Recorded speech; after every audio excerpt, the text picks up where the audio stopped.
चलो जी। Good morning all of you. कैसे हो आप सब?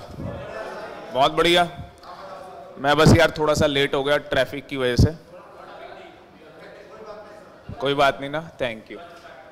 करें स्टार्ट। चलो जी, चैप्टर का नाम बता दो मेरे को यार। Residential status, very good.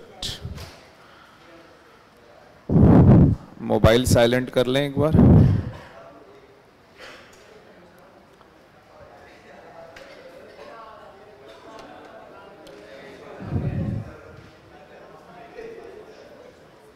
Chapter का नाम है रेजिडेंशियल स्टेटस। Lecture number 3। अभी हमने किसका रेजिडेंशियल स्टेटस निकालना सीखा था? इंडिविजुअल का।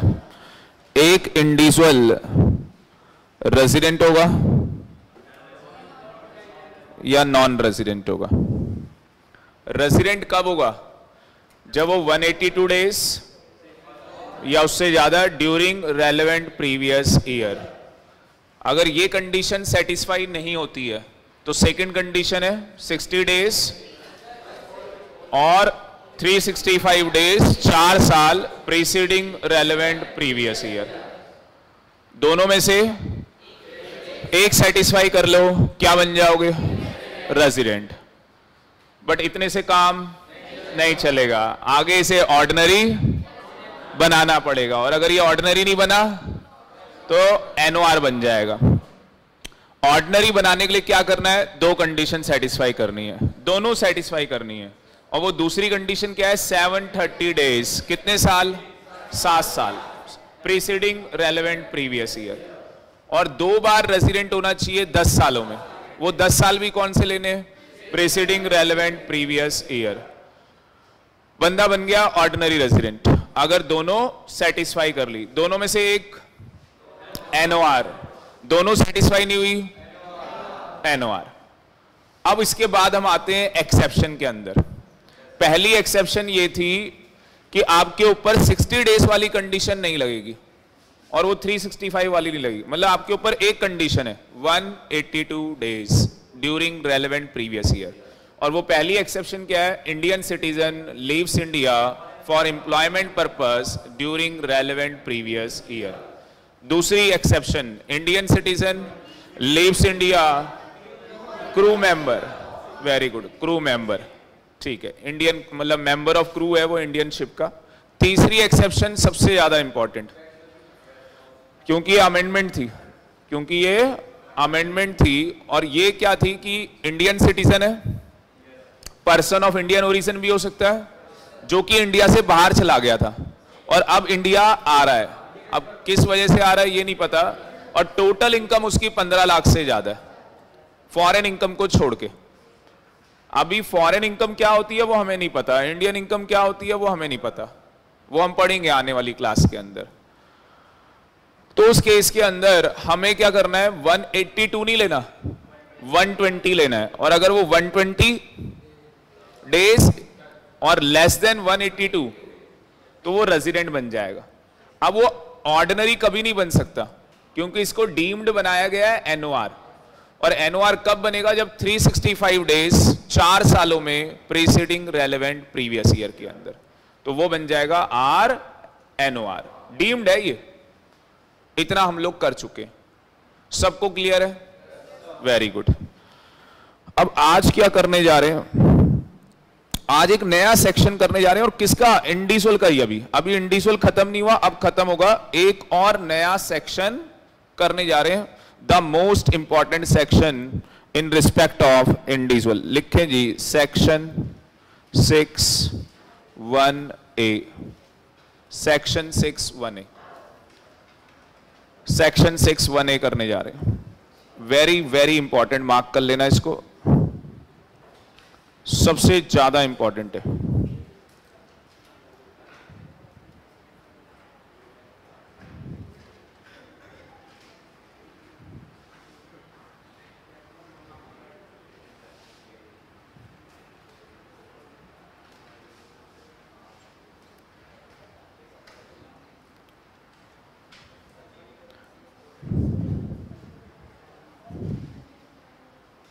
और ये आपकी बुक में कहाँ दिया हुआ है, नोट्स के अंदर?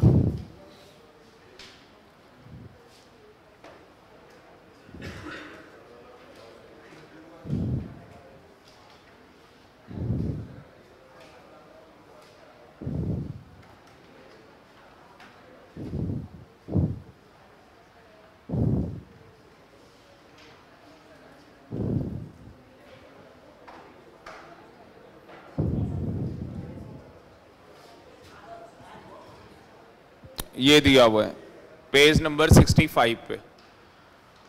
पेज नंबर 65 पे इसका प्रोविजन दिया है, बिल्कुल ध्यान से देखेंगे, फिर उसके बाद नोट्स बनाएंगे इसके। पहले आप देख लो, बस अपनी खूबसूरत आंखों से देख लो इसे, ठीक है जी? पहले आप देख लो और फिर उसके बाद इसके नोट्स बनाएंगे। क्या बोल रहा है? डीम्ड रेजिडेंट, इसको भी डीम्ड बना रहे हैं भाई। कौन से सेक्शन में? 6(1)(a). कौन है? इंडिविजुअल। क्या है? Indian citizen. इसकी total income, again foreign income को छोड़ के, कितने से ज्यादा है? एक्सीड 15 लाख रुपए से ज्यादा ड्यूरिंग प्रीवियस ईयर। ये बन जाएगा deemed resident of previous year.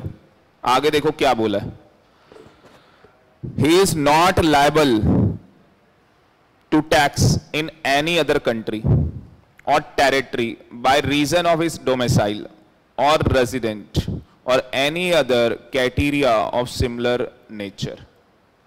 ये सबसे ज्यादा इंपॉर्टेंट है, बस ये वाली लाइन समझनी है। कहां गई? यहां से, क्योंकि इसके ऊपर वाली लाइन अगर हम देखें तो कौन है?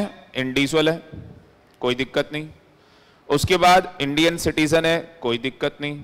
टोटल इनकम 15 लाख से ज्यादा है, जिसमें से फॉरेन इनकम को छोड़ के कोई दिक्कत नहीं। Very good. और इसको हमने डीम्ड रेजिडेंट मान लिया है। और कौन सा रेजिडेंट मानते हैं इसे? RNOR। इसको भी RNOR माना जाता है, ठीक है? ये भी डीम्ड है। अब उसके आगे जो कंडीशन दी है उसके अंदर क्या लिखा हुआ है? उसके अंदर ये लिखा है कि ये जो पर्सन है नॉट लायबल है। ये किसी और कंट्री के अंदर या किसी भी टेरिटरी के अंदर एक रीजन है, और वो रीजन क्या है? उसके डोमिसाइल का। रीजन किसका है? उसके डोमिसाइल का रीजन है, या उसके रेजिडेंसी का रीजन है, या कोई भी अदर सिमिलर नेचर का रीजन। नंबर 1 डोमिसाइल का रीजन, नंबर 2 रेजिडेंसी का reason, and number 3 any other criteria of similar nature.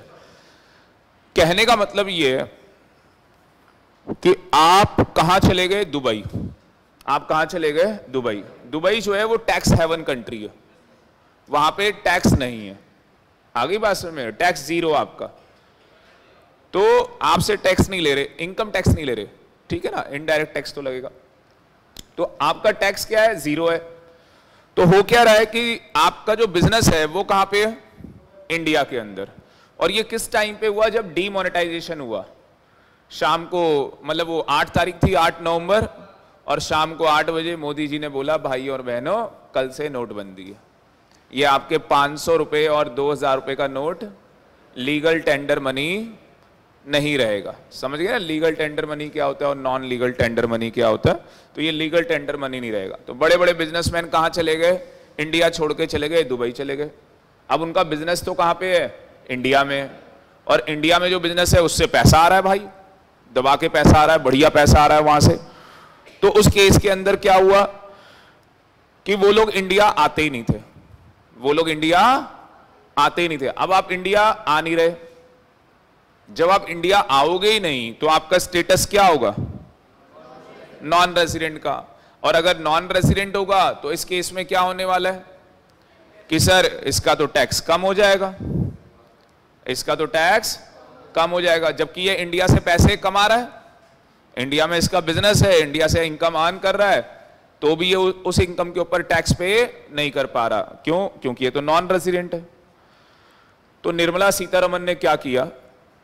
उसने बोला कि हम irrespective of number of days, यहां पे नंबर ऑफ डेज का कोई क्राइटेरिया है ही नहीं। अगर आपने ये सारी कंडीशन फुलफिल कर ली तो हम, भले ही आप बैठे बाहर हो, तो भी हम आपसे टैक्स लेंगे। क्यों ले रहे हैं टैक्स? देखो डोमिसाइल, आपका डोमिसाइल कहां का है? इंडिया का। भैया इंडिया के नागरिक हो, या रेजिडेंसी आपकी इंडिया की है, या आपके इकोनॉमिक अफेयर्स इंडिया से हैं, मतलब कि आपकी जो बिजनेस एक्टिविटी है वो कहां चलती है? इंडिया के अंदर। जैसे विराट कोहली है, अब मान लो पूरे साल इंग्लैंड में, वो क्रिकेट नहीं होती अलग अलग क्लब वाले, वो खेलता रहता है, पूरे साल बाहर है वो, पर उसके इकोनॉमिक अफेयर्स तो यहां पे है, सारी जो इकोनॉमिक एक्टिविटी है उसकी वो तो यहीं पे है। आगे बात में, चलो उसका तो डोमिसाइल ही इंडिया का है, और अगर मान लो डोमिसाइल नहीं है तो रेजिडेंसी इंडिया की आ जाएगी, बीवी बच्चे अदर इकोनॉमिक अफेयर्स में आ जाएंगे, ये सब तो यहीं रहते हैं, मम्मी पापा यहीं रहते हैं, इकोनॉमिक एक्टिविटी तो उसकी यहीं से जुड़ी हुई है, तो उसे वो जो सारा पैसा बाहर कमाएगा उसके ऊपर क्या देना पड़ेगा? टैक्स देना पड़ेगा, क्योंकि हम उसे डीम्ड क्या मान लेंगे? RNOR, in respective of number of days, मतलब कि नंबर ऑफ डेज का यहां पे कोई लेना देना नहीं है। मतलब कितना खतरनाक बना दिया ना, नंबर ऑफ डेज गया भाड़ में। हमें तो बस क्या देखना है कि आप हमारे नागरिक हो या नहीं हो, आपके पास हमारा डोमिसाइल है, आपके पास हमारी रेजिडेंसी है, या कोई अदर सिमिलर नेचर, और आप दूसरी कंट्री में क्या है? नॉट लायबल टू टैक्स, आप दूसरी कंट्री में टैक्स पे नहीं कर रहे, और अगर आप दूसरी कंट्री में टैक्स पे नहीं कर रहे हो तो उस केस के अंदर आपको इंडिया में टैक्स पे करना पड़ेगा। तो सीधी सिंपल सी बात है, आप सारे कहां चले गए हो? दुबई। क्या आप इंडिविजुअल हो? क्या आप इंडियन सिटीजन हो? क्या आपकी इंडिया से जो इनकम हो रही है वो 15 लाख से ज्यादा है? तो बड़े लोगों को पकड़ा है, तो जिन भी लोगों की 15 लाख से ज्यादा है इंडिया से इनकम हो रही है, फिर उस केस में क्या बोला है? In respective of number of days, days नहीं देखने हैं हमें। अगर आप उस कंट्री में टैक्स पे नहीं कर रहे तो आपको यहां पे टैक्स पे करना पड़ेगा। He is not liable to pay tax in any other country. दूसरी कंट्रीज में वो टैक्स पे नहीं कर रहा, इसका मतलब वो कंट्रीज टैक्स हेवन कंट्रीज हैं, और जानबूझ के वहां चला गया। तो इसके नोट्स बनाते हैं। सिंपल प्रोविजन है, कोई खास नहीं।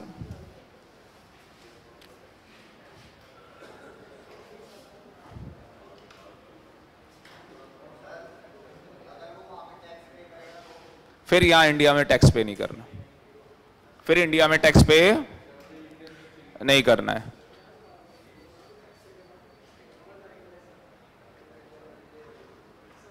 क्योंकि आपसे एक ही जगह टैक्स लिया जाएगा, दो दो जगह टैक्स नहीं लिया जाएगा।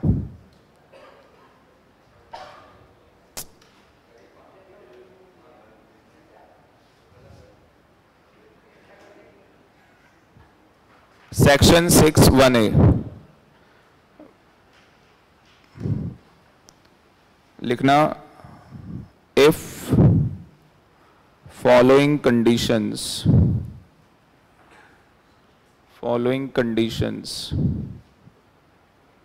Are satisfied. तो सिंपल प्रोविजन बिल्कुल ही, और मुझे तो ऐसा लग रहा है आप लोग इतने इंटेलिजेंट हो गए हैं कि प्रोविजन ही बड़े आसान लग रहे हैं सारे, इतने इंटेलिजेंट बच्चे हैं आप। तो पहली कंडीशन है जी, ये जो बंदा इंडिविजुअल है ये इंडियन सिटीजन होना चाहिए, ये बंदा इंडियन सिटीजन होना चाहिए। दूसरी कंडीशन, इसकी टोटल इनकम 15 लाख से ज्यादा होनी चाहिए, और इसमें है other than foreign income, foreign income को छोड़ के। तीसरी कंडीशन, ये सेक्शन 6(1) कंप्लाई ना कर रहा हो। Section 6(1), he is not satisfying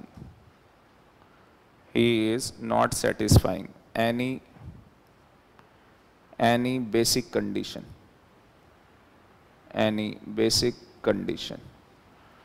तो वो बेसिक कंडीशन सेटिस्फाई नहीं कर रहा। वो बेसिक कंडीशन सभी को पता है, 182 डेज वाली है और 60 डेज वाली है प्लस 365 डेज वाली है।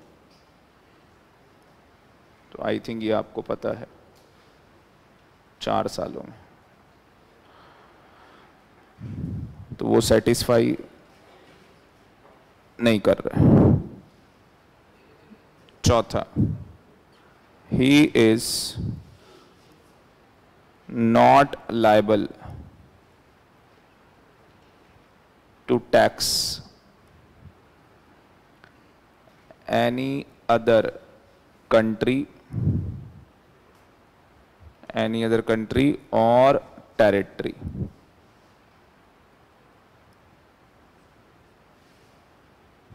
by reason, और वो रीजन क्या है कि वो टैक्स पे नहीं कर रहा। 3 रीजन है। पहला, इसका domicile,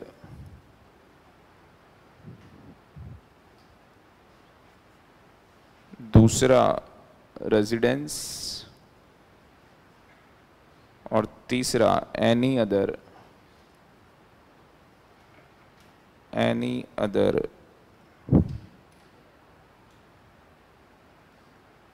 criteria of similar nature।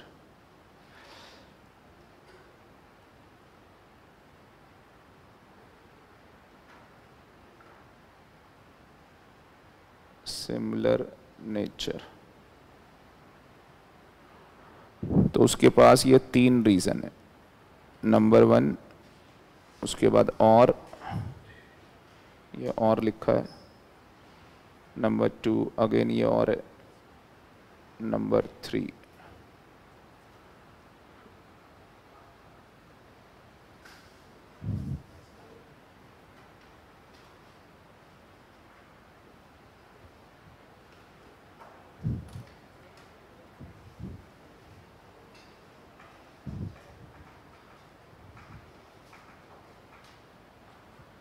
Sir एक बार शुरू से रिकैप करा दीजिए। ठीक है बेटा, करा देते।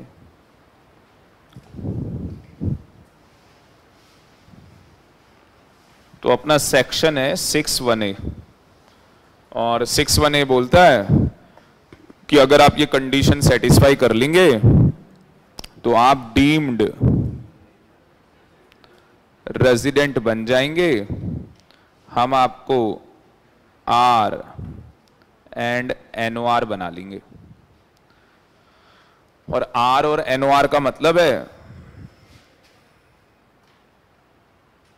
आप क्या है, इंडिविजुअल इंडियन सिटीजन, आपकी टोटल इनकम 15 लाख से ज्यादा है फॉरेन इनकम को छोड़ के, आप सेक्शन 6(1) कंप्लाई नहीं कर रहे और आप किसी और कंट्री में भी टैक्स पे नहीं कर रहे हैं।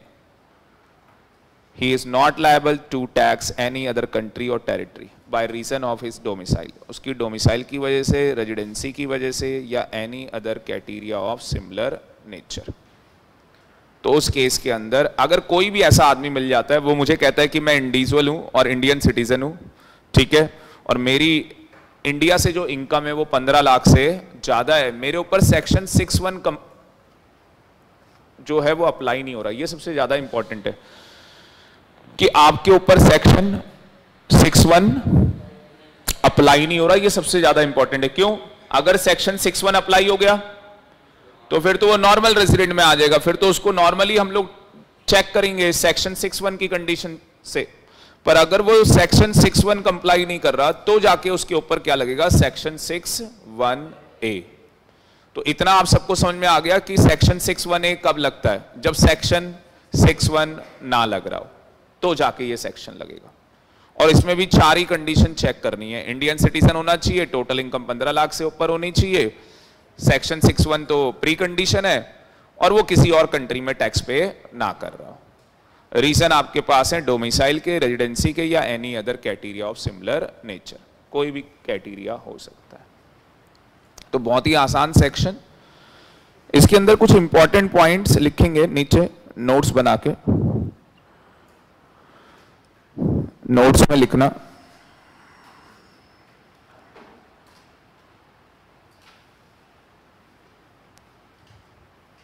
If an individual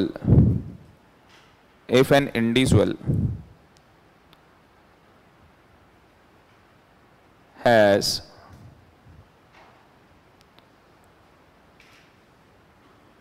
satisfied either of the basic condition, अगर वो individual either of the basic condition क्या कर ले, सेटिस्फाई कर ले, जो कि कहां पे दी हुई है, अंडर सेक्शन 6(1) में, तो then he shall be treated as resident. तो वो तो रेजिडेंट बन जाएगा, वो तो रेजिडेंट बन जाएगा।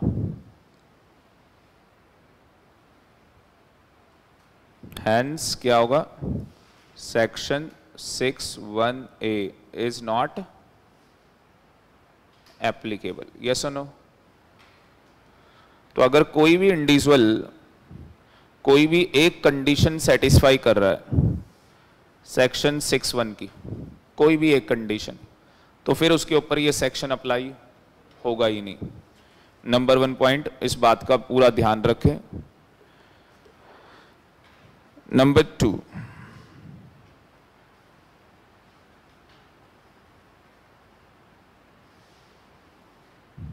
Section 6(1)(a is not applicable to foreign citizen. ये फॉरेन सिटीजन के ऊपर नहीं है। यस और नो? किसके ऊपर है ये? वेरी गुड, बहुत बढ़िया, बहुत बढ़िया, वेरी वेरी गुड। ये फॉरेन सिटीजन के ऊपर नहीं है। सेक्शन 6(1) किसके ऊपर है? इंडियन सिटीजन के ऊपर है। ये इंडियन सिटीजन के ऊपर है, ये फॉरेन सिटीजन के ऊपर नहीं है। रीत आ रहा है समझ में? तो बेटा पहली चीज, अगर आप सेक्शन 6(1) क्या कर लोगे, सेटिस्फाई कर लोगे, तो आपके ऊपर सेक्शन 6(1)(a लगेगा ही नहीं। दूसरा, अगर आप फॉरेन सिटीजन है तो भी आपके ऊपर सेक्शन 6(1)(a लगेगा ही नहीं। तीसरा, क्या नंबर ऑफ डेज चेक करने हैं? No, very good. तो लिखें, if section 6(1)(a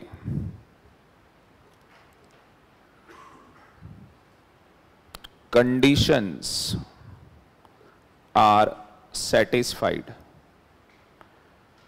then such individual shall be deemed resident irrespective of number of days, irrespective of number of days of his stay in India। तो हमें number of days से कोई लेना देना नहीं है। अगर उसने सेक्शन 6(1)(a सेटिस्फाई कर लिया है तो वो डीम्ड रेजिडेंट बन जाएगा। और डीम्ड रेजिडेंट का मतलब क्या है? RNOR, ये डीम्ड रेजिडेंट का मतलब है।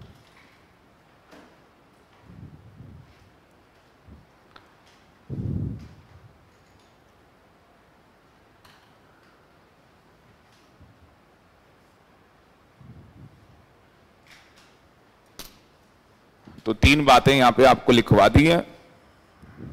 अगर ये सेक्शन 6(1) की एक भी कंडीशन सेटिस्फाई कर लेता है तो इसके ऊपर सेक्शन 6(1)(a नहीं लगेगा।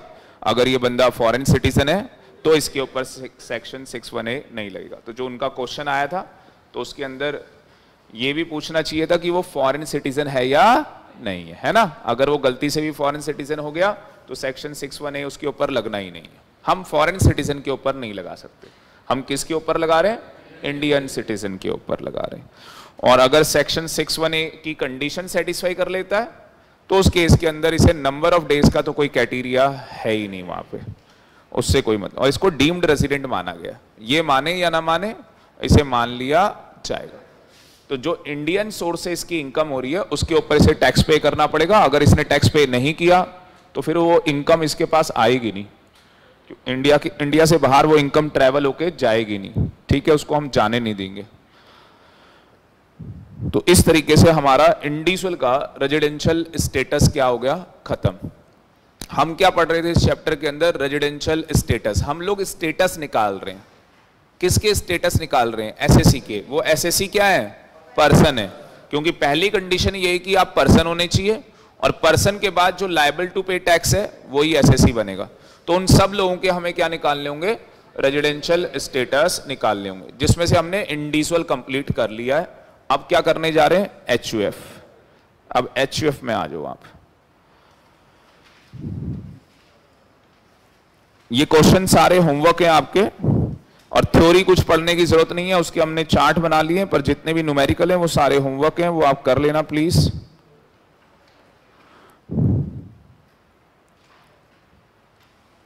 तो नेक्स्ट अपने पास आ जाता है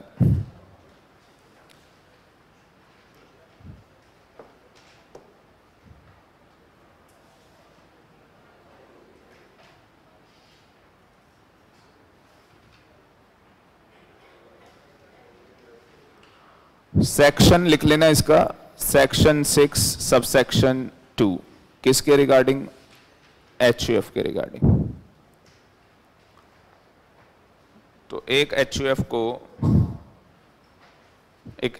को क्या मानोगे, चार्ट बना लेना आप चार्ट की फॉर्म में, या तो उसे रेजिडेंट मानेंगे या तो उसे नॉन रेजिडेंट मानेंगे। पर एक एचयूएफ को भी आप सिंपली रेजिडेंट नहीं बोल सकते, क्योंकि वो भी फर्दर क्लासिफाइड है, ऑर्डिनरी रेजिडेंट और नॉट ऑर्डिनरी रेजिडेंट। तो एक एचयूएफ को भी हम सिंपली रेजिडेंट नहीं बोल सकते, वो भी फर्दर क्लासिफाइड है ऑर्डिनरी और एनओआर के अंदर। अब एक एचयूएफ फैमिली रेजिडेंट कैसे बनेगी, एक एचयूएफ फैमिली रेजिडेंट कैसे बनेगी, क्या लिखा है, इफ कंट्रोल और मैनेजमेंट होली और पार्टली इन इंडिया। तो रेजिडेंट कैसे बनेगी, अगर उसका कंट्रोल और मैनेजमेंट क्या है, होली, होली का मतलब होता है पूरा, या पार्टली, ठीक है, पार्टली नहीं लिखा है, पार्टली इन इंडिया। बात समझ में आ रही है।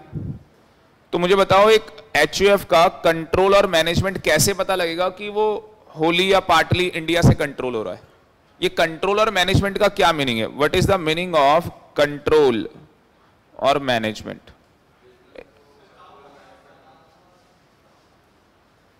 इसको लिखेंगे बिजनेस डिसीजन, जहां से क्या लिए जा रहे हैं, बिजनेस डिसीजन।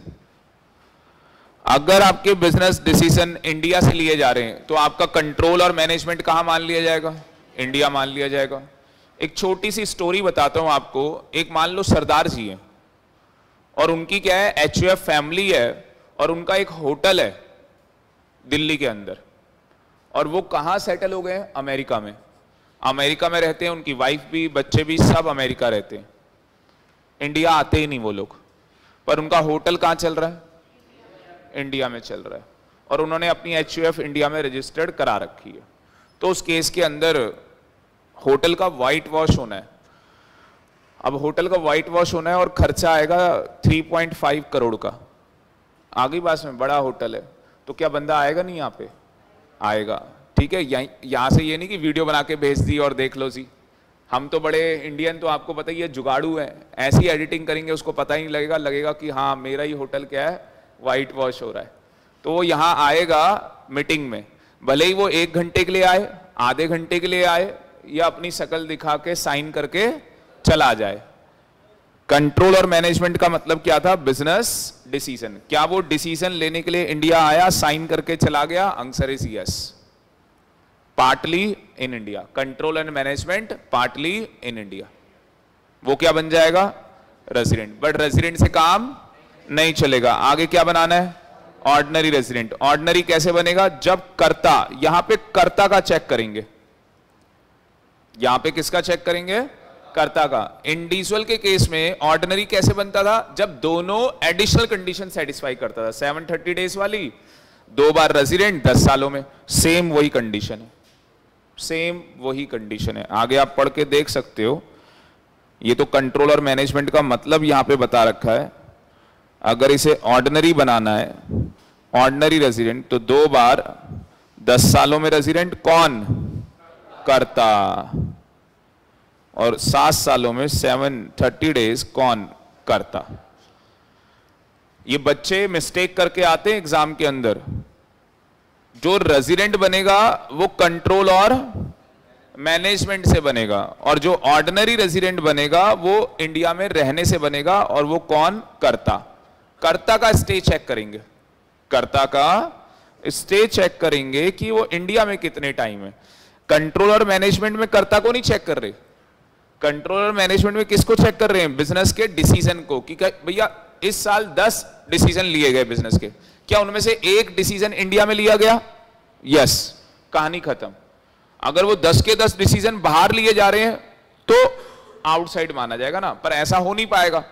अगर आपका प्लेस ऑफ बिजनेस इंडिया है तो आपको इंडिया आना ही पड़ेगा, चाहे कुछ हो जाए। ठीक है जी, तो सिंप्लीफाइड चार्ट है, बना लोगे, बना लो थोड़ा सा। HUF लिख ही लिया होगा, रेजिडेंट होगा कंट्रोल मैनेजमेंट, ऑर्डिनरी रेजिडेंट में लिख लेना satisfy both additional condition, satisfy both additional condition.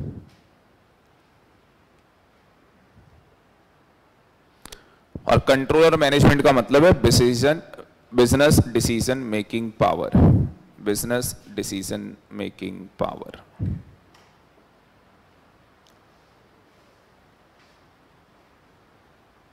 Online में कितने बच्चे हैं भाई, ओ भाई साहब बहुत ज्यादा बच्चे हैं।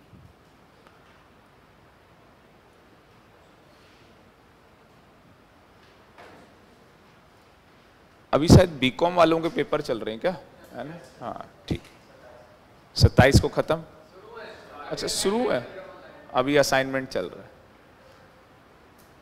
कंट्रोल और मैनेजमेंट का मतलब है business decision making power, power.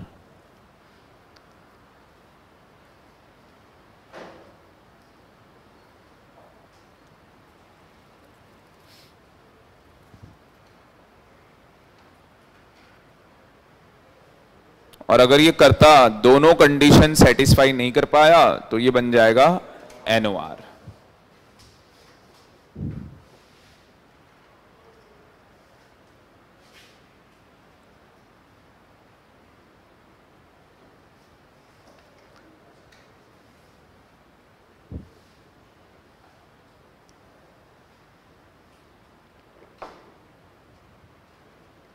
मुझे तो नहीं बनाना, चार्ट बना लोगे, very good. Monday copy check करेंगे, ठीक है, मंडे क्लास है ना हमारी, मंडे कॉपी चेक करेंगे एक बार आप लोगों ने कैसे बनाए चार्ट। और कोई ये रीजन ना दे सर वो कॉपी ना घर पे छूट गई है, ठीक है, ये बचपन से हम लोग देते थे।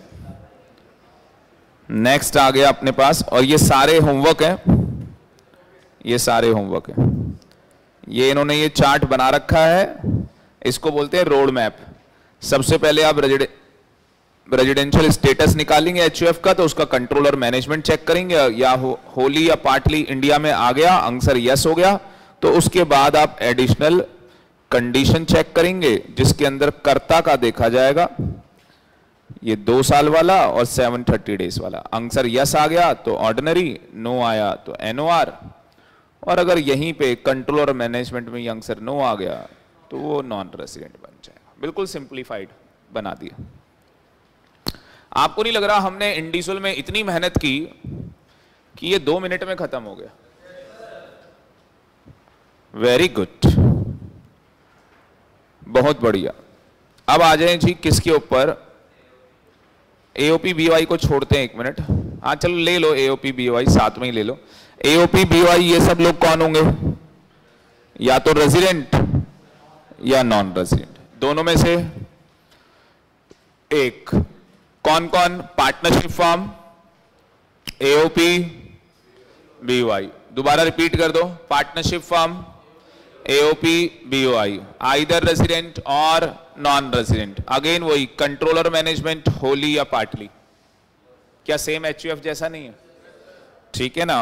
और अगर कंट्रोलर मैनेजमेंट पूरा का पूरा ही आउटसाइड है तो नॉन रेजिडेंट। बाकी इनको फर्दर क्लासिफाइड नहीं किया गया। कितने परसेंट थे इनकम टैक्स में? 7। पहला कौन सा किया था? इंडिविजुअल, फिर HUF, partnership firm, AOP BOI। 4 तो हमने कर लिए, 3 रह गए। ठीक है, अब कंपनी करने जा रहे हैं। कंपनी में देख लो क्या है। अच्छा, एक लोकल अथॉरिटी छोड़ दिया और एक आर्टिफिशियल जुडिकल पर्सन छोड़ दिया। अब क्या लिखा हुआ है?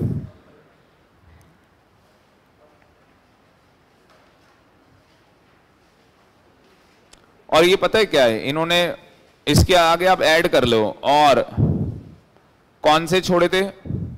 लोकल अथॉरिटी लिख लो इसी में, और आर्टिफिशियल जुडिकल पर्सन लो।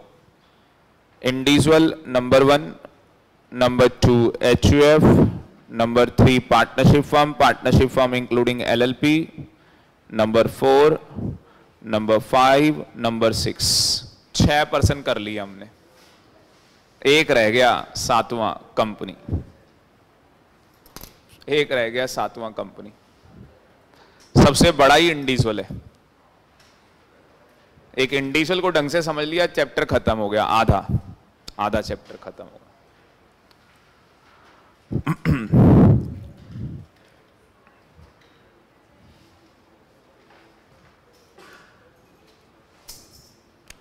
चलो जी, कंपनी का चेक करें।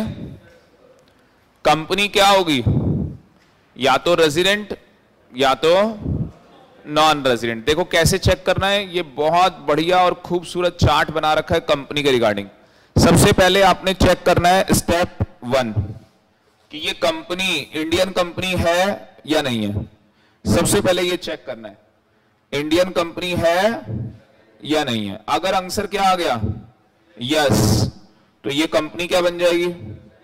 रेजिडेंट बन जाएगी। कहानी खत्म। तो कंपनी के केस में हमें क्या चेक करना है? सबसे पहला स्टेप, इंडियन कंपनी है या नहीं है। अगर इंडियन कंपनी है, रेजिडेंट। सर इंडियन कंपनी नहीं है, तो इसका पोयम चेक करेंगे। पोयम क्या है? Place of effective management. और प्लेस ऑफ इफेक्टिव मैनेजमेंट क्या होता है? वो प्लेस, वो जगह जहां पे की मैनेजमेंट कॉमर्शियल डिसीजन लेती है। किसके? अपने बिजनेस के, जो वो बिजनेस कर रही है। कोई ना कोई ऑर्गेनाइजेशन है, होली लेती है, होल या सब्टांस लेती है।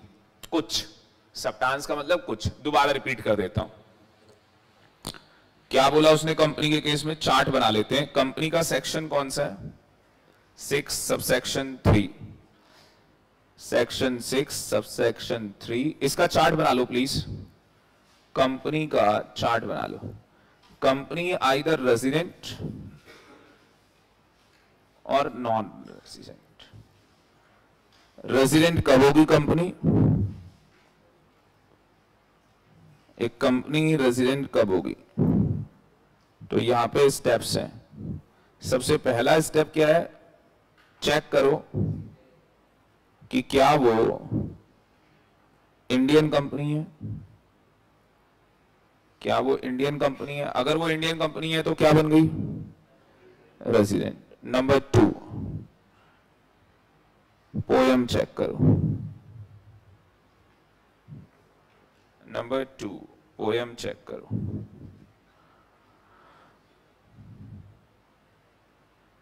अगर इंडियन कंपनी है, Indian company is always resident. Indian company is always resident. अगर इंडियन कंपनी नहीं है तो क्या चेक करेंगे? पोयम। और पोयम का मतलब लिखो। पोयम का मतलब है प्लेस, वो जगह, place of effective management. Place of effective management. Place का मतलब आपको पता ही है, इफेक्टिव मैनेजमेंट। क्या मतलब है? तो कहता है मीन्स, इसका मतलब क्या है? मीन्स वो प्लेस, वो जगह जहां पे की management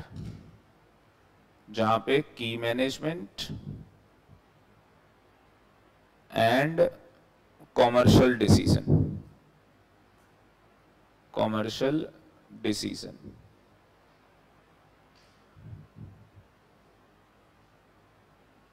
for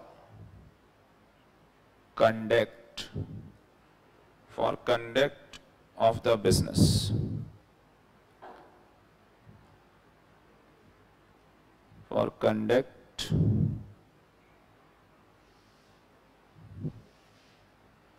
of the business।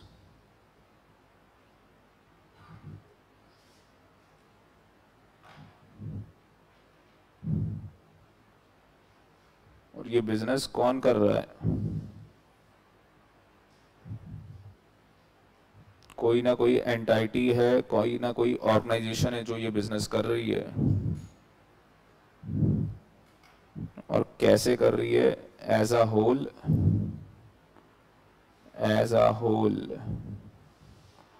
और एज अ होल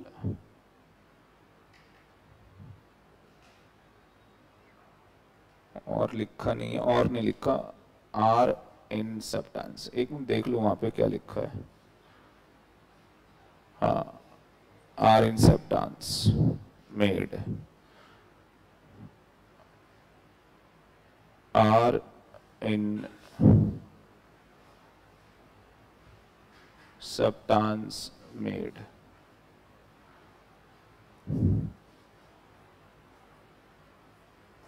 अभी रिपीट करेंगे दोबारा, अभी समझाया नहीं है डिटेल में।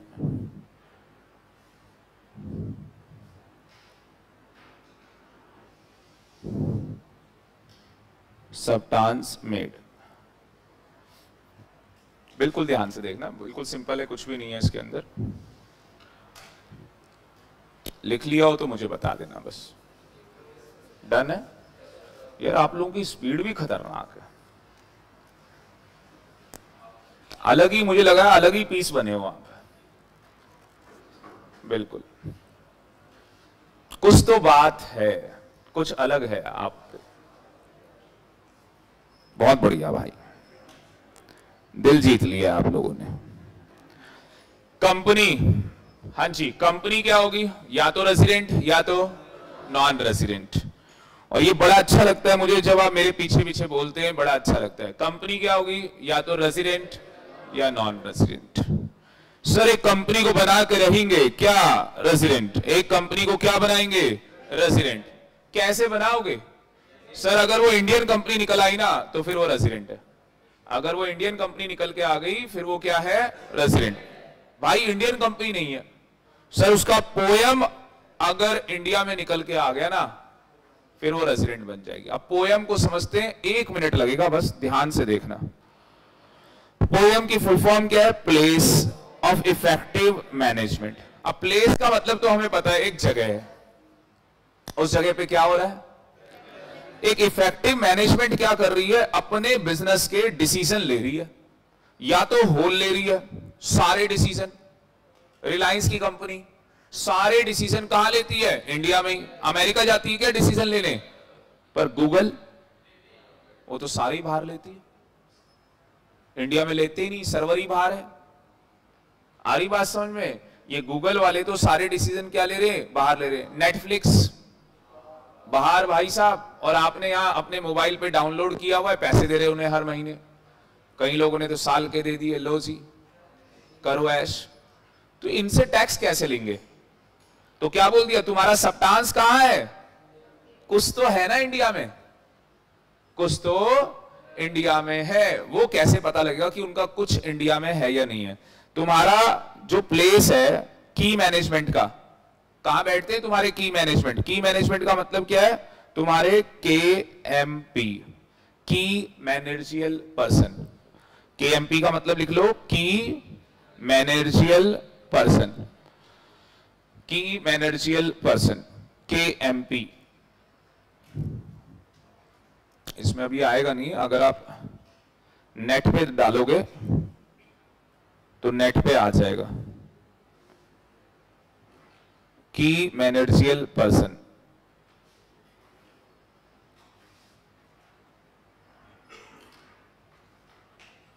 आप लोगों के पास मोबाइल है,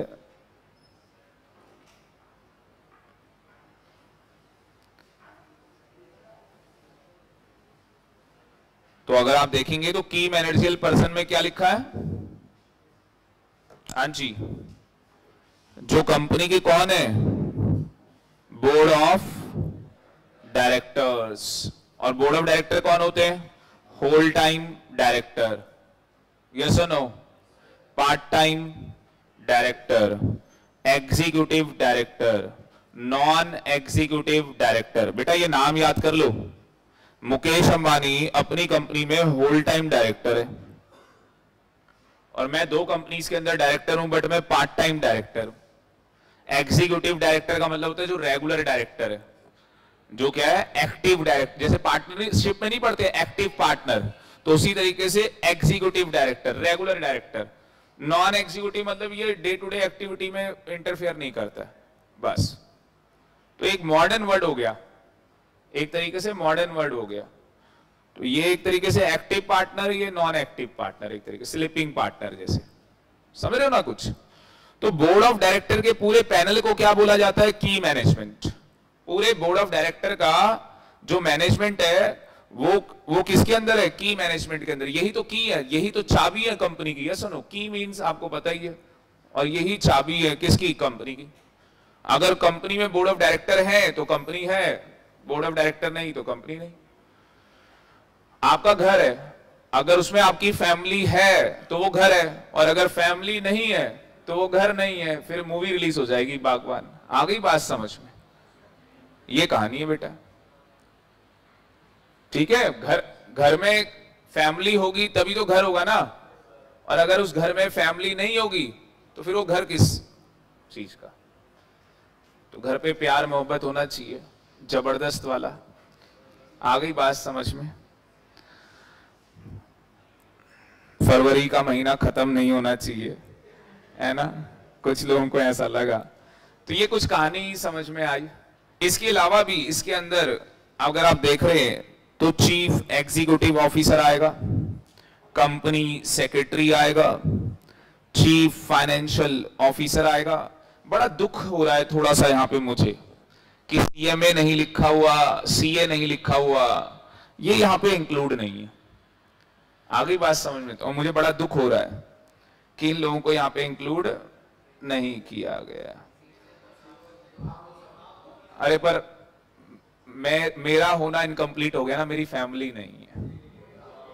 आप समझे ही नहीं इस बात। जब मेरी फैमिली नहीं है तो मेरे होने से क्या होगा?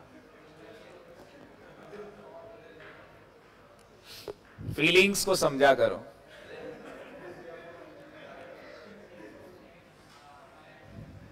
फीलिंग्स है आप सबके अंदर? यस, होनी चाहिए ना। अब फीलिंग ही नहीं है तो तुम पत्थर हो फिर, है ना? फीलिंग होना बहुत जरूरी है।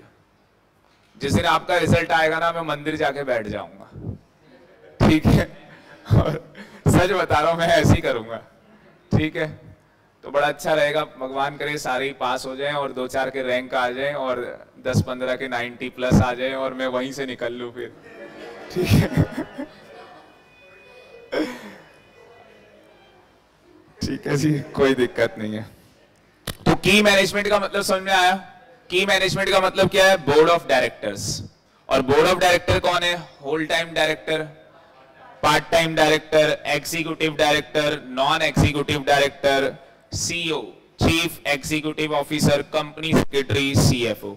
All these are key managerial person. Key management, चाबी इन्हीं के पास है कंपनी की, इन्हीं के पास कंपनी की चाबी है। एंड कॉमर्शियल डिसीजन, एंड का मतलब इसे जोड़ दो।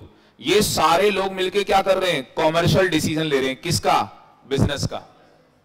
तो चाहे रिलायंस की कंपनी हो, चाहे गूगल हो, कुछ भी हो, क्या वो सारे बिजनेस के डिसीजन इंडिया में ही ले रहे हैं? तो वो कहां से पता लगेगा? बोर्ड मीटिंग से। कहां से पता लगेगा? बोर्ड मीटिंग से। बोर्ड मीटिंग समझते हो? किसकी होती होगी board meeting? Very very good, नाम से ही लिखा हुआ है बोर्ड। बोर्ड मीटिंग होती है बोर्ड ऑफ डायरेक्टर्स की। बोर्ड मीटिंग किसकी होती है? बोर्ड ऑफ डायरेक्टर की। और ये मीटिंग कहां होती होगी? पेड़ के नीचे, स्विमिंग पूल में? हाँ जी, ऑफिस में होती होगी। लॉ में लिखा होगा कहां कर सकते हैं मीटिंग। वीडियो कॉन्फ्रेंसिंग अलाउड है, ठीक है ना? वीडियो कॉन्फ्रेंसिंग, कोविड में आपको बताइए सारी मीटिंग वीडियो कॉन्फ्रेंसिंग के थ्रू ही है। हर किसी ने मीटिंग वीडियो में ही की है। आ गई बात समझ में? ये कहानी है। तो या तो सारी बोर्ड मीटिंग इंडिया में कर रहे हैं, या उसमें से क्या है? सब टांस, मतलब एक बोर्ड मीटिंग भी कहां करा ली? इंडिया में। कहानी तुम्हारी खत्म, तुम्हारी कहानी खत्म। क्योंकि तुमने वो बिजनेस डिसीजन कहां ले लिया? इंडिया के अंदर। बोर्ड मीटिंग में होता ही क्या होगा? बिजनेस के डिसीजन लिए जाते होंगे। यहां पे एचयूएफ में तो इन्होंने डायरेक्टली लिख दिया था बिजनेस डिसीजन, यहां पे डायरेक्टली नहीं लिखा। यहां पे बोला ये सारे लोग, पता लग रहा है डायरेक्टर बाहर बैठे हो पर कंपनी सेक्रेटरी यहीं पे हो।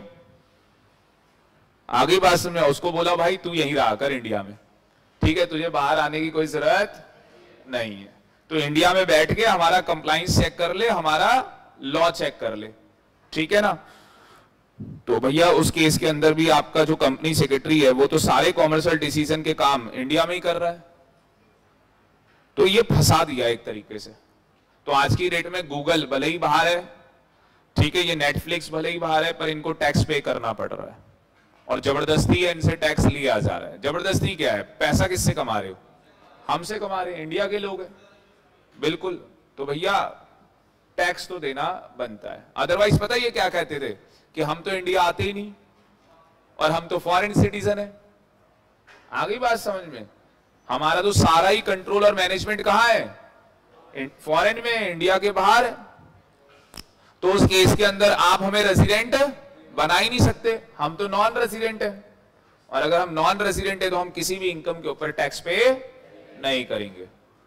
आगे जी बात, अपनी कंट्री में करेंगे टैक्स पे, आपके यहां पे नहीं करने वाले। पर अब हमने क्या कर दिया? पोयम बना दी है। और पोयम भी कैसी बनाई है? ठीक है जी, बहुत खतरनाक।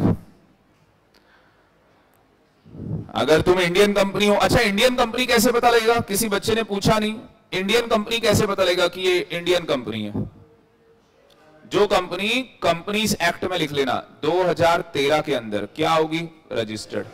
तो जो कंपनी कंपनीज एक्ट 2013 में रजिस्टर्ड होगी वो इंडियन कंपनी मान ली जाएगी। कंपनीज एक्ट पता है ना क्या है? एक लॉ है कंपनीज के रिगार्डिंग, कंपनीज एक्ट 2013। तो जो कंपनी यहां पे रजिस्टर्ड होगी वो इंडियन कंपनी मान ली जाएगी। तो आपका कंपनी भी क्या हो गया? खत्म हो गया। बस इतना सा ख्वाब है कि चैप्टर आधा खत्म हो चुका है और आज आपके सर इसके आगे कुछ नहीं पढ़ाने वाले। मैं सारा रिपीट करने वाला हूं। मैं सारा क्या करने वाला हूं? रिपीट करने वाला हूं और कुछ कत्लेआम क्वेश्चन आपसे पूछने वाला हूं। देखते हैं आप उन क्वेश्चन के जवाब दे पाएंगे या नहीं। देखते हैं।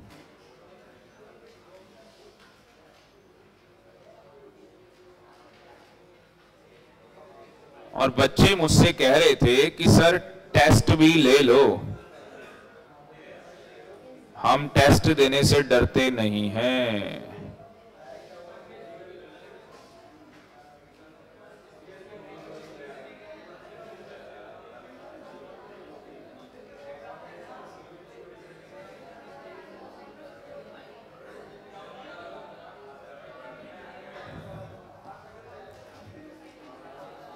चलो जी, और जहां ये खत्म हुआ है वहां नीचे एक इंपॉर्टेंट नोट लिख दो। इंपॉर्टेंट नोट लिख दो। इंपॉर्टेंट नोट क्या है? मेरे बिना बोले ही तुम चुप भी हो जाते हो यार। भाई मेरे को दूसरी क्लासों में 10 बार कहना पड़ता है, बेटा चुप हो जाओ ना, चुप हो जाओ ना।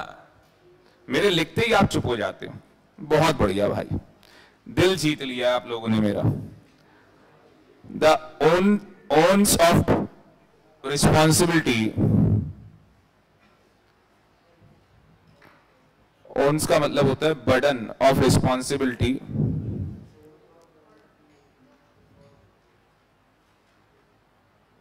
टू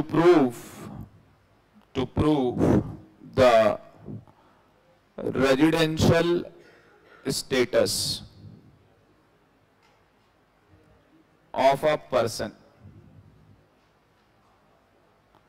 lies with, क्या लिखा है? The onus of responsibility to prove residential status of a person lies with. कुछ समझ में आ रहा है क्या लिखा है? जिसको नहीं आ रहा ना, एक जादू बताता हूं आपको, 2-3 बार पढ़ो। द, हाँ जी, हाँ, ONUS, ओन्स मतलब बर्डन ऑफ रिस्पॉन्सिबिलिटी। तो जो बर्डन ओन्स ऑफ रिस्पॉन्सिबिलिटी है, जो ओन्स ऑफ रिस्पॉन्सिबिलिटी है मतलब बर्डन ऑफ रिस्पॉन्सिबिलिटी है प्रूफ करने की कि आपका रेजिडेंशियल जो स्टेटस है पर्सन का, वो क्या है? हाँ जी, रेजिडेंट है। यही बात होगी, या वो क्या होगा? Non resident. ये किसके ऊपर होगी? ये प्रूफ करेंगे, बर्डन ऑफ प्रूफ किसके ऊपर होगा? आपके रेजिडेंशियल स्टेटस का, आपका जो रेजिडेंशियल स्टेटस है वो रेजिडेंट है या नॉन रेजिडेंट है, ये बर्डन ऑफ प्रूफ कौन करेगा? एसएससी बोलेगा कि मैं रेजिडेंट हूं और डिपार्टमेंट मान लेगा? नहीं। अगर वो डिपार्टमेंट नहीं मान रहा, आपने बोला मैं रेजिडेंट हूं, आपने कहा मैं RNOR हूं, डिपार्टमेंट को क्या है आपके ऊपर? शक है कि भैया ये RNOR नहीं है, ठीक है ना, ये R&OR है, तो ये प्रूफ कौन करेगा? बर्डन ऑफ प्रूफ कौन करके दिखाएगा? आपने तो बोल दिया, जैसे आपने बोल दिया सर मैंने तो काम किया है, मंडे को बोल दिया आपने मैंने काम किया, मैं कॉपी कहां है? सर घर पे। अब ये प्रूफ कौन करेगा? वो तो स्टूडेंट करेगा कि मैंने काम किया हुआ है। ये सुनो, आगे बात सुन में, पर मैं क्या कह रहा हूं कि तूने काम नहीं किया है तो उसे प्रूफ करना पड़ेगा, कॉपी लाके दिखानी पड़ेगी। उसी तरीके से एसएससी क्या कह रहा है? मैं तो NOR हूं, और डिपार्टमेंट क्या कह रहा है? नहीं तू तो ऑर्डिनरी रेजिडेंट है। डिपार्टमेंट ये कह रहा है और एसएससी क्या कह रहा है? NOR। डिपार्टमेंट कह रहा है तू ऑर्डिनरी है। प्रूफ कौन करेगा इसको? कितनों को लग रहा है एसएससी? हैंड रेस कर लो, वेरी गुड। कितनों को लग रहा है डिपार्टमेंट प्रूफ करेगा? क्योंकि डिपार्टमेंट ने क्वेश्चन रेस किया है। वेरी वेरी गुड, आप सबके लिए क्लैपिंग, क्लैपिंग करो इन सबके लिए, बहुत बढ़िया जवाब। डिपार्टमेंट को प्रूफ करना है। आगे बात में, डिपार्टमेंट को प्रूफ करना है। यहां पे आप ही, जैसे देखो आपने बोला मैंने काम किया है, तो आप प्रूफ करोगे ना कि आपने काम किया है। आगे बात समझ में? तो उसी तरीके से ये क्वेश्चन सीए इंटर में आया था 1 नंबर का, और तुम क्या जानो? 1 नंबर की कीमत। वो सीएमए का स्टूडेंट जानता है जो 1 नंबर से रह गया हो। दीपिका भी नहीं जानती। दीपिका कौन है? वो दीपिका वो उसमें मूवी थी ना एक, वो कौन सी मूवी थी यार? वो ओम शांति हूं, तो वो उसमें डायलॉग नहीं मारती है, एक चुटकी भर सिंदूर की कीमत तुम क्या जानो। आगे बात समझे? हमें पता है कि कीमत क्या होती है, और हम लोग तो चुटकी भर सिंदूर से HUF बना देते हैं। सिंदूर लगा दो HUF बना लो, सिंदूर लगा लो HUF बना लो, कहानी खत्म कर लो। ठीक है, समझ में आ रही है? तो इसमें क्वेश्चन कैसे आया एग्जाम के अंदर, ये पूछा गया और इसके 4 ऑप्शन दिए गए। कितने ऑप्शन? 4 ऑप्शन। ऑप्शन ए दिया गया एसएससी, ऑप्शन बी दिया गया गवर्नमेंट, ऑप्शन सी दिया गया इनकम टैक्स डिपार्टमेंट। और ऑप्शन डी दिया गया कोर्ट। तो आंसर सी है इनकम टैक्स डिपार्टमेंट। कई तो ऐसे भी पागल रहे होंगे, अरे सरकार लिखा है गवर्नमेंट, मोदी जी जो बोल देंगे वो हो जाएगा। ऐसे भी लोग हैं यार, ऐसे मत बनो, ठीक है ना। तुम्हें मतलब कोई भी कुछ बोल देगा तुम मान लोगे? ऐसे कैसे मान लेंगे? आज के बाद मानना ही नहीं है आपने। लॉ में कहां लिखा है बता? लॉ में लिखा कहां है? ठीक है, बिना लिखे हम मानते ही नहीं। तेरे बोलने से क्या होता है? तेरी तो आदत ही ऐसी है, पैदाइशी है तू ऐसा, ठीक है। ये हमारा पहला क्वेश्चन था। हम खेल रहे हैं कौन बनेगा करोड़पति, एमसीक्यू, ठीक है। तो हमारे एग्जाम में भी एमसीक्यू आना है। सर कितने नंबर का आएगा? बेटा न्यू सिलेबस है, न्यू सिलेबस है, सुन लो। इसके अंदर डायरेक्ट टैक्स भी है और इनडायरेक्ट टैक्स भी है। डायरेक्ट टैक्स को इनकम टैक्स बोलते हैं और इनडायरेक्ट टैक्स को जीएसटी बोलते हैं। और मैंने पता नहीं आपकी क्लास में बताया या नहीं बताया, तारीफ नहीं कर रहा, मतलब वैसे ही बता रहा हूं। जब जीएसटी आया था तो जीएसटी कब एप्लीकेबल हुआ था? जीएसटी एप्लीकेबल कब हुआ था? ये कानून एप्लीकेबल कब से हुआ था? हाँ जी, ये कौवा मत बनो रट्टू वाले। 1 जुलाई 2000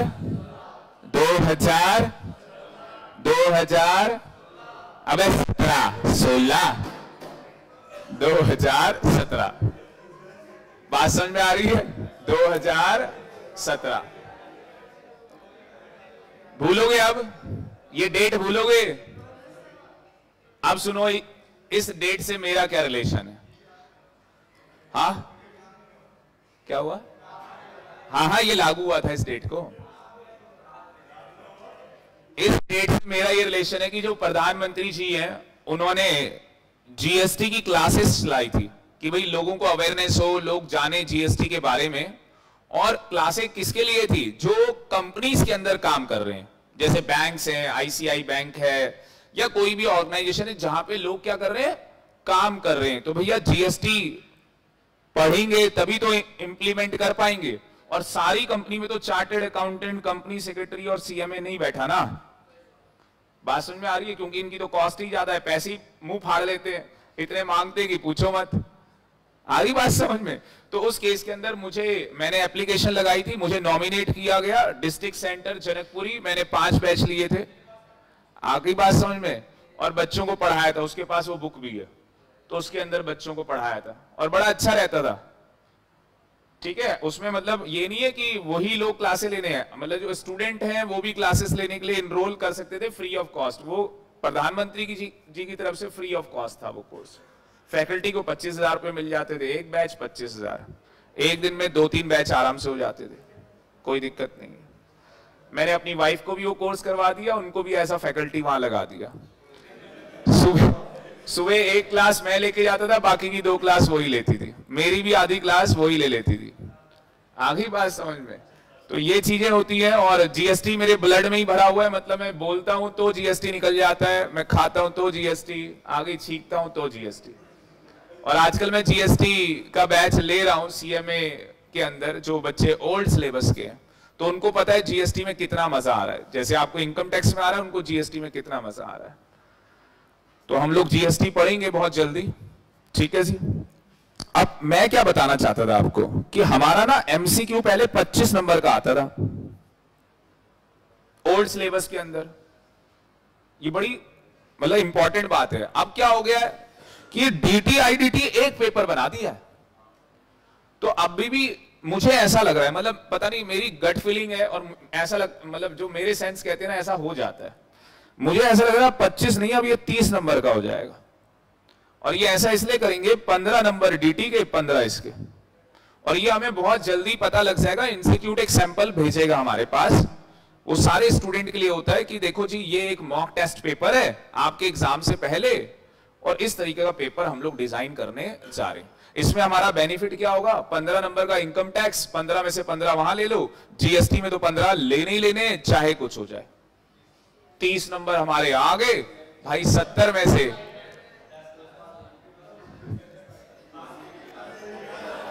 सुनो, सारे बच्चे सुन लो, आज एक कसम खा लो, हमें पास नहीं होना है। सर क्या कह रहे हो आप? पास नहीं होना है भाई, हमें अपना पेपर, सुन लो, अपना पेपर एग्जाम्ट भी नहीं करना है। हमें ऑल ओवर इंडिया रैंक लेके आनी है नालायकों, all over India rank, AIR। हमारी क्लास में कम से कम 8-10 बच्चों की रैंक आनी चाहिए। ये बड़े तुमने ट्रॉफियां उठाई है ना, अरे 2-4 ने मेरे साथ फोटो भी खिंचवाई है, पर मुझे मजा नहीं आया। बोलो क्यों? अरे मैंने पढ़ाया भी नहीं था उनको, बस वो तो कह रहे नहीं सर आप आ जाओ, आपके साथ खिंचवानी है। मैंने चलो भाई, फिर मैंने उनको ये बोला, मैंने कहा अब तो मैं तुम्हें पढ़ा रहा हूं, चाहे आप हो चाहे CS वाले हो, क्योंकि मैं तो मतलब फाउंडेशन लेवल पे पढ़ाता ही नहीं। तो मैंने कहा अब मैं आपको पढ़ा रहा हूं और अब मुझे ट्रॉफी चाहिए। आ गई बात समझ में? तो वो टाइम आपने लेके आना है, और मुझे ऐसी वैसी ट्रॉफी नहीं चाहिए, सीधे AIR। टारगेट ही है, और मेरा टारगेट ये है कि आप सबको कम से कम, पहले मैं 70+ बोलता था क्लास में, 80+ दिलाना। और ये 80+ कब आएंगे? जब हम 3 थंब रूल फॉलो करेंगे, रेगुलर क्लास, 3 टाइम्स रिवीजन और टेस्ट। और आज मैं अनाउंस कर दूंगा अभी थोड़ी देर में कि टेस्ट किस दिन होने वाला है। क्लास उसमें मिस नहीं होगी, क्लास के बाद होगा। जैसे 1 बजे आपकी क्लास खत्म होती है, 1:30 बजे टेस्ट रख लेंगे, ठीक है? और टेस्ट में प्राइस भी रखेंगे, कैश प्राइस नहीं रखेंगे, काइंड वाला प्राइस रखेंगे। कैश पता नहीं आपका क्या यूज कर लो, आ गई बात समझ में? तो हम काइंड वाला प्राइस रखेंगे। कौन सा रखेंगे? काइंड वाला। तो आज के बाद कोई ये नहीं बोलेगा मुझे 40 लेके आने, मुझे 50। भिखारी हो तुम लोग? नहीं सर, हम अमीर लोग हैं। कौन है अमीर लोग? और कैसे अमीर? Rank holder. कौन है हम? Rank holder. सीधी सी बात है, I am the best rank holder, कहानी खत्म। सर मैं ना पढ़ाकू नहीं हूं, मैं बहुत गधा बच्चा हूं, डफर बच्चा हूं। तो मैं भी तुम्हें गधा ही समझता हूं। आगे बात समझ में? वो तो मैं बोल देता हूं कि आप लोग इंटेलिजेंट हैं, मैं तो मान के चलता हूं कि तुम जीरो हो, है ना? और शाहरुख खान की तरह मूवी मत बनवा लेना अपनी, जीरो हीरो पता नहीं क्या क्या, फैन अपनी मूवी लेके आ गया था वो। चलो जी, वेलकम बैक, बहुत बात हो गई। ये क्वेश्चन समझ में आया? अगला क्वेश्चन लिखो, अगले क्वेश्चन पे आ जाओ। सारे जवाब देने हैं आपने। Question number 2, residential status is to be determine for, कौन से ईयर के लिए डिटरमाइन किया जाता है? Previous year, assessment year, financial year, accounting year. आपको नहीं लग रहा फाइनेंशियल ईयर और अकाउंटिंग ईयर तो आंसर होना ही नहीं है, और असेसमेंट ईयर तो हो ही नहीं सकता। तो आंसर क्या है? Previous year, answer A. हमने हमेशा प्रीवियस ईयर ही चिल्लाया है, हमने कभी असेसमेंट ईयर तो बोला ही नहीं। थर्ड क्वेश्चन, जिसका छूट जाए बाद में लिख लेना। थर्ड क्वेश्चन बहुत खतरनाक क्वेश्चन लग रहा है मेरे को तो। ये है, मिस्टर आर वॉज बोर्न, पैदा हुआ ऑन 5 अप्रैल 1997 में इन इंडिया, इंडिया में पैदा हुआ भाई ये। एंड ही लेटरल, बाद में उसने क्या किया? On took the citizenship of USA, USA की सिटीजनशिप ले ली। Neither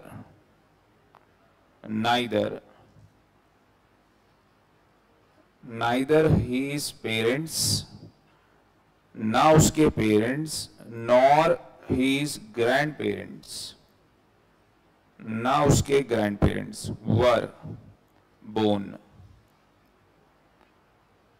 in undivided India. इनमें से कोई भी पैदा नहीं हुआ। आपको मिस्टर आर का, R in this case shall be क्या होगा? Option A Indian citizen, option B artificial person, option C person of Indian origin, option D foreign nation. यार तुम तो बहुत जबरदस्त बच्चे हो। देखो इंडियन सिटीजन हो ही नहीं सकता, आ गई बात समझ में, और पर्सन ऑफ इंडियन ओरिजिन भी नहीं हो सकता क्योंकि कोई भी पैदा नहीं हुआ है। अनडिवाइडेड इंडिया में कोई भी पैदा नहीं हुआ। और ये क्या था? आर्टिफिशियल पर्सन तो होना ही नहीं। किसकी बात कर रहे हैं? एक मिस्टर आर की, नेचुरल पर्सन की, एक इंडिविजुअल की बात कर रहे हो। एक इंडिविजुअल आर्टिफिशियल पर्सन कैसे हो जाएगा? एक इंडिविजुअल आर्टिफिशियल पर्सन हो सकता है? नहीं। पर्सन ऑफ इंडियन ओरिजिन हो ही नहीं सकता। और इसने सिटीजनशिप कहां से ले ली है? यूएसए से। तो ये क्या बन गया है? Foreign nation. क्या बन गया है? Foreign nation. फॉरेन नेशन या नेशनल। तो ये कहानी है जी। Answer D, answer is D.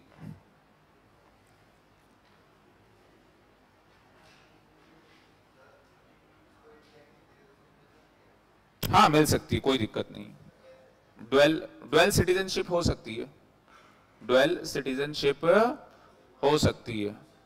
आगे बात में प्रियंका गांधी का नाम सुना होगा, बाहर चली गई थी और भाई से ज्यादा बाहर रही है, तो इसको वहां पे भी कार्ड मिल गया था। इधर तो है ही इसके पास कार्ड, इसका कार्ड यहां से तो कोई छीन नहीं सकता। नहीं, इंडियन सिटीजन है आप कह रहे हो ना। इंडियन सिटीजनशिप कहां से मिलती है? जब आप इंडिया में पैदा हुए हो। तो इंडिया में ही पैदा हुई है प्रियंका। जैसे आप इंडिया में पैदा हुए, आप ऑस्ट्रेलिया में जाके रहने लगे। कितने साल हो गए ऑस्ट्रेलिया में? 10 साल। आपने वहां की सिटीजनशिप का क्राइटेरिया फुलफिल किया, उन्होंने आपको ठप्पा लगा के दे दिया कि तू ऑस्ट्रेलिया का नागरिक है, दे देंगे आपको। अब आप ऑस्ट्रेलिया के भी हो और इंडिया के भी हो, तो एक आदमी के पास ड्वेल सिटीजनशिप हो सकती है। ठीक है ना? बाकी पता ही है ना आपको सोनिया गांधी कौन है और ये इंदिरा गांधी कौन थी, संजय गांधी, राजीव गांधी, पता ही है ना ये सब। और उसके ऊपर वो कौन था? पंडित जवाहरलाल नेहरू जी। ठीक है, नेहरू जी की बेटी। ठीक है जी। और उसके बच्चे।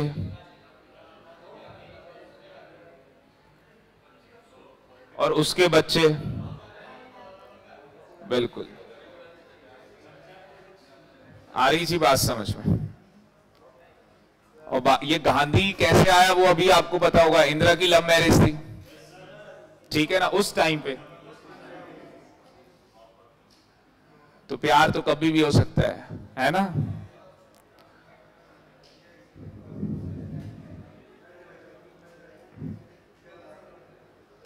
चौथा,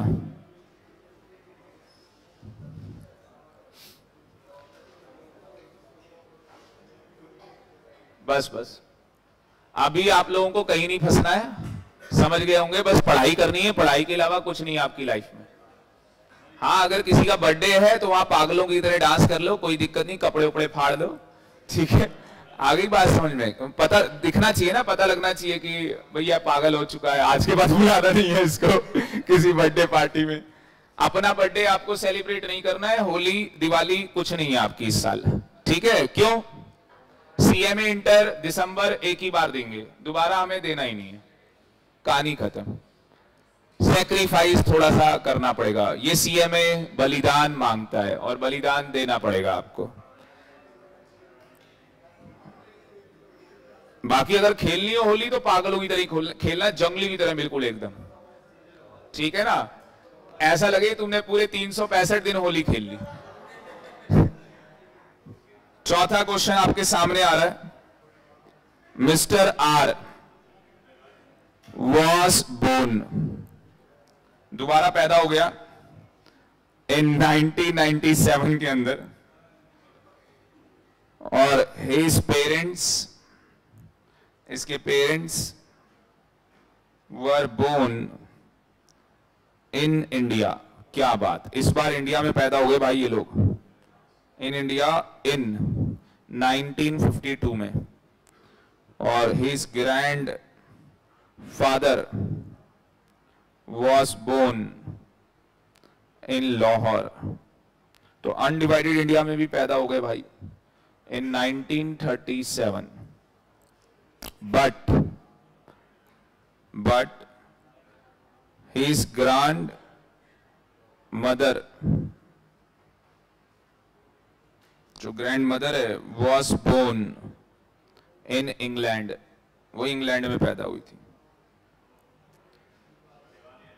हाँ, इन 1941। सही कह रहे हो। मिस्टर आर विल बी, क्या होगा ये? ऑप्शन ए, वही सारे ऑप्शन है same, Indian citizen, person of Indian origin, और फॉरेन नेशन। फॉरेन का तो देखो होने वाला नहीं है, और ऑप्शन डी में आर्टिफिशियल पर्सन लिखा है, ये भी नहीं होने वाला। ये दो तो मैं ही आपको बता दूं, 50-50 मैंने आपको दे दिया है। Option A, option B.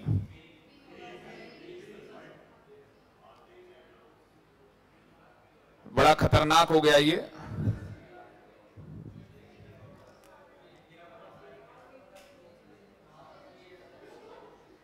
कितने कह रहे हैं ऑप्शन ए? इन लोगों की शक्लें थोड़ी ढंग से आप देख लो। ये ऑप्शन ए वाले, ऑप्शन बी वाले, और ऑप्शन बी जवाब सही नहीं है। ऑप्शन ए। क्यों?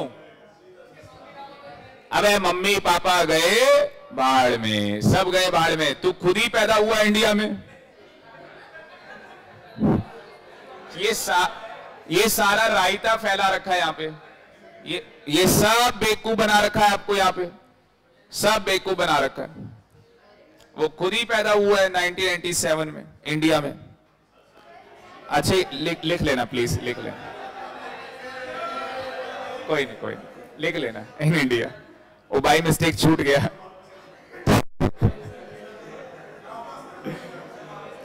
पर वो तुम्हें दिखा नहीं था, लिखा हुआ था, तुम्हें दिखा नहीं था। लिखा हुआ था ये। खून बढ़ जाता है हमारा क्लास लेके। ब्लड डोनेशन कैंप लग सकता है बाहर।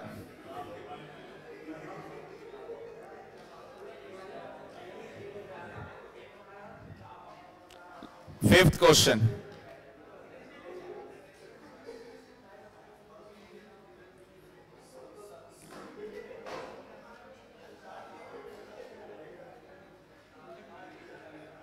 an individual is said to be a R and OR if एक इंडिविजुअल को आप R and OR मान लेंगे if ऑप्शन ए बंदा रेजिडेंट है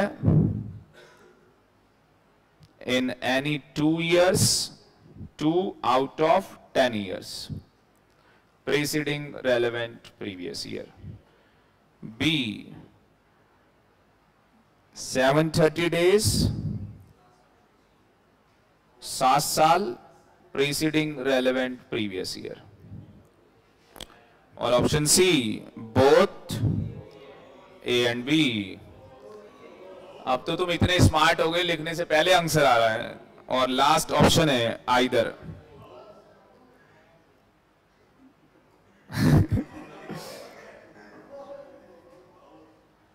तुम नन में ही रहो।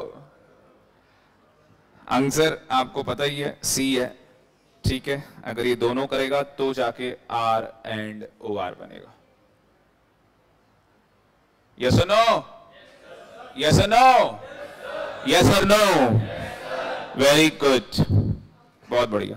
Last question of the day, last question, और इसका जवाब आप लोगों को आता होगा। How is residential status of a HUF is determined? कैसे डिटरमाइंड होता है? Very good, number of days of stay of the कर्ता, तो ये देखो तुम्हें पागल बना रहा है, कंट्रोल और मैनेजमेंट ऑफ द HUF, और सी में बोथ A एंड B, और डी में HUF can only be resident.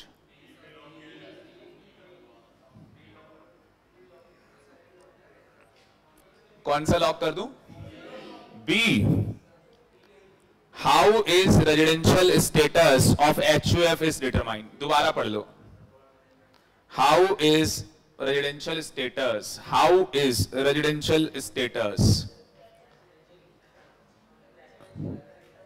Of HUF is determined. D, HUF can only be resident, it is further classified। तो ये ऑप्शन तो मैं ही बता रहा हूं तुम्हें, होगा ही नहीं। बी के साथ कौन कौन है? ओ भाई, सी वाला कौन? वेरी वेरी गुड, नालायक हो। HUF का क्या पूछा? Residential status. अब HUF का रेजिडेंशियल स्टेटस क्या होगा? रेजिडेंट, नॉन रेजिडेंट, यस और नो? और रेजिडेंट तो सिंपली बोलोगे नहीं, ऑर्डिनरी रेजिडेंट, NOR। तो मुझे बताओ रेजिडेंट कैसे बनेगा? कंट्रोल और मैनेजमेंट से। और ऑर्डिनरी और NOR कैसे बनेगा? नंबर ऑफ डेज से। किसके? कर्ता के। तो आंसर क्या आएगा? तो answer is C, tie tie fish. ऐसे ही होगा बेटा MCQ में। अब मुझे बताओ टेस्ट बुधवार को रख लें, और किस चैप्टर का? फर्स्ट चैप्टर का। तो जो नए बच्चे हैं उनका टेस्ट नहीं होगा, ठीक है?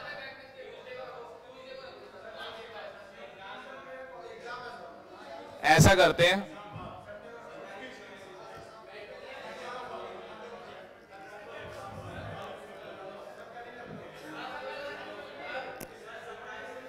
फ्राइडे को रखते हैं, एग्जाम है। सैटरडे पेपर है, सैटरडे रख लें। ये सैटरडे नहीं, अगले सैटरडे। जिसका पेपर होगा ना उसको व्हाट्सएप कर देंगे हम, ठीक है? तो जिसका पेपर होगा उसको व्हाट्सएप करेंगे। आज के लिए इतना ही। Thank you very much, have a nice day. मजा आया? Thank you. चलो ऑनलाइन वालों को बता दो बेटा, मजा आया या नहीं आया?